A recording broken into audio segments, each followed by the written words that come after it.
শিলচর থেকে সম্প্রসারিত আজকের কয়েকটি গুরুত্বপূর্ণ খবর হলো, কেন্দ্রীয় মাধ্যমিক শিক্ষা পর্ষদ আগামী বছর থেকে দশম শ্রেণী বোর্ড পরীক্ষা বছরে দুবার করার সিদ্ধান্ত নিয়েছে। পর্ষদ সূত্রে জানানো হয়েছে যে দশম শ্রেণী প্রথম পরীক্ষা ফেব্রুয়ারি মাসে অনুষ্ঠিত হবে, যা সব ছাত্রছাত্রীদের জন্য বাধ্যতামূলক, এবং দ্বিতীয় পরীক্ষা মে মাসে অনুষ্ঠিত হবে, যেটিকে ইচ্ছিকভাবে নেওয়া হবে, যেখানে ছাত্রছাত্রীরা ফলাফল উন্নত করার সুযোগ পাবে। ফল প্রকাশিত হবে যথাক্রমে এপ্রিল ও জুন মাসে। পরবর্তী খবরটি হলো, হাইলাকান্দির জেলা আয়ুক্ত এক বিজ্ঞপ্তিতে জানিয়েছেন যে জেলায় এপ্রিল মাসের আটা বরাদ্দ করা হয়েছে।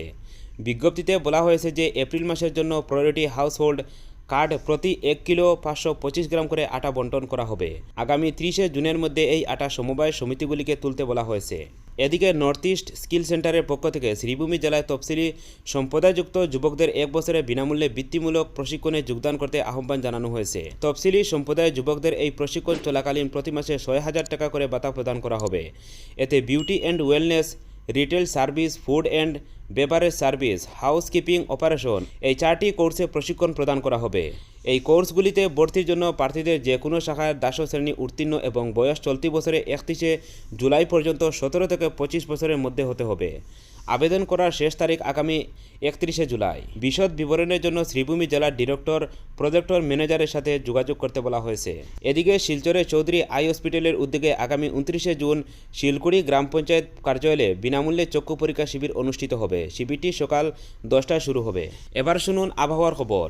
আবহাওয়া দপ্তরের পূর্বাভাস অনুযায়ী আগামী 7 দিন দেশের উত্তর পশ্চিম, মধ্য পূর্ব ও উত্তর পূর্বাঞ্চলের মাঝারি থেকে অতি ভারী বৃষ্টিপাতের সম্ভাবনা রয়েছে।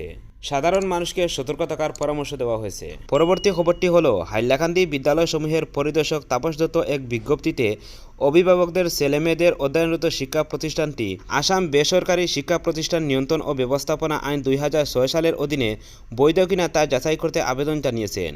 বিজ্ঞপ্তিতে বলা হয়েছে যে বৈধ স্বীকৃতিপ্রাপ্ত শিক্ষা প্রতিষ্ঠান থেকে ইস্যু করা ট্রান্সফার সার্টিফিকেট কাউন্টার সিগনেচার জেলা প্রাথমিক শিক্ষা আধিকারিক করে থাকে। এই আইনের অধীনে স্বীকৃতিপ্রাপ্ত নয় এমন শিক্ষা প্রতিষ্ঠানের ইস্যু করা ট্রান্সফার সার্টিফিকেটের প্রতি স্বাক্ষর করার কোনো সংস্থা নেই বলে জানানো হয়েছে। কাছাড়ের বিশেষ বিচারপতি দিব্রজিৎ রায় মাদকদ্রব্য সরবরাহে জড়িত 2 মিজু যুবককে 10 বছরের কারাদণ্ড দিয়েছেন। সাজাপ্রাপ্ত 2 মিজু যুবক হলেন 23 বছর বয়সে আইজল বেনচাকের বাসিন্দা জিসেফ লালনুমাওয়া এবং 33 বছর বয়সে আইজল তুইকুয়াল নর্থের বাসিন্দা লালামাং গাইজওয়ালা। উল্লেখ্য যে 2023 সালে 19 অক্টোবর শিলচর কুম্বিগ্রাম বিমানবন্দরে মেথামফেটামাইন সরবরাহ করার সময় এই দুজনকে গ্রেফতার করা হয়। দুজনই কুম্বিগ্রাম বিমানবন্দর থেকে বিমানযোগে কলকাতা যাওয়ার সময় গ্রেফতার করা হয়েছিল। বিমানবন্দরে ক্লিনিং করার সময় তাদের ব্যাগে 4টি প্লাস্টিকের প্যাকেটে 4 কিলো 80 গ্রাম ওজনের মেথামফেটামাইন পাওয়া গিয়েছিল। সঙ্গে সঙ্গে বিমানবন্দর কর্তৃপক্ষ তাদেরকে গ্রেফতার করে উদারবন পুলিশের কাছে সমঝে দিয়েছিল। অভিযোগের ভিত্তিতে পুলিশ এই দুজনের বিরুদ্ধে একটি মামলা নথিভুক্ত করে তাদের বিরুদ্ধে তদন্ত শুরু করেছিল। এরপর তাদেরকে আদালতে হাজির করা হয়। আদালতের বিচারে তাদের বিরুদ্ধে 10 বছরের সশ্রম কারাদণ্ড এবং নগদ 1 লক্ষ টাকা জরিমানা করে রায় প্রদান করা হয়। জরিমানা অর্থ প্রদান করতে ব্যর্থ হলে অতিরিক্ত আরও 6 মাসের কারাদণ্ড সাজা হবে বলে রায়ে উল্লেখ করা হয়েছে। গুয়াহাটি নীলাচল পাহাড়ে অবস্থিত শক্তিপীঠ কামাখ্যা মন্দিরে আজ অম্বুবাচী মহাযজ্ঞের নিবৃত্তি হয়েছে। ভোররাত 3:27 অম্বুবাচী নিবৃত্তির পূর্বে দেবীস্নান নিত্য পূজার্চনার পর মন্দিরের মুখ্য দ্বার ভক্তদের দর্শনের জন্য পুনরায় খুলে দেওয়া হয়েছে। এদিকে কামাখ্যা ধামের গতকাল 4র্থ দিনের আনন্দ উল্লাস পরিবেশ বিরাজ করেছে। সাধু সন্ন্যাসী এবং দেশ বিদেশের লক্ষ লক্ষ ভক্তদের উপস্থিতিতে মন্দির প্রাঙ্গণে অত্যাধিক পরিবেশ বিরাজ করেছে।